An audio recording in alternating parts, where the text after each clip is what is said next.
പല ചെറിയ കാര്യങ്ങൾ പോലുമുണ്ട് നാം പലപ്പോഴും അവഗണിക്കുന്നവ. ഇത്തരം ചില കാര്യങ്ങൾ ചിലപ്പോൾ ഗുരുതരമായ ആരോഗ്യ പ്രശ്നങ്ങൾ ഉണ്ടാക്കുകയും ചെയ്യും. ചിലപ്പോൾ ആരോഗ്യത്തെക്കുറിച്ചുള്ള തെറ്റിദ്ധാരണകളും ആരോഗ്യ സംബന്ധമായ കാര്യങ്ങളിലെ അജ്ഞതയുമാകാം അബദ്ധങ്ങൾ ആകുന്നതും.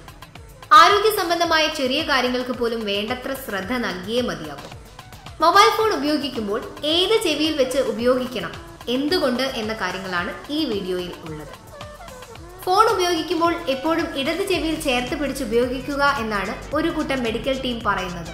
കാരണം വലത് ചെവി തലച്ചോറിനോട് അടുത്തു വരുന്നത് കൊണ്ട് ഫോണിന്റെ വികിരണങ്ങൾ കൂടുതൽ ദോഷം ചെയ്യുക മൊബൈൽ വലത് ചെവിയിൽ വെച്ച് ഉപയോഗിക്കുമ്പോൾ ആണത്രേ. ശാസ്ത്രീയമായി ഇതുവരെ തെളിയിക്കപ്പെട്ടിട്ടില്ല എങ്കിലും ഇത് ശരിവെക്കുന്ന പല പഠനങ്ങളും നടന്നുകൊണ്ടിരിക്കുകയാണ്. ഫോൺ ഉപയോഗിക്കുമ്പോൾ ചെവിയോട് കൂടുതൽ അടുത്ത് പിടിക്കാതിരിക്കുക, കഴിയുന്നതും ഇടത് ചെവി ഉപയോഗിക്കുക.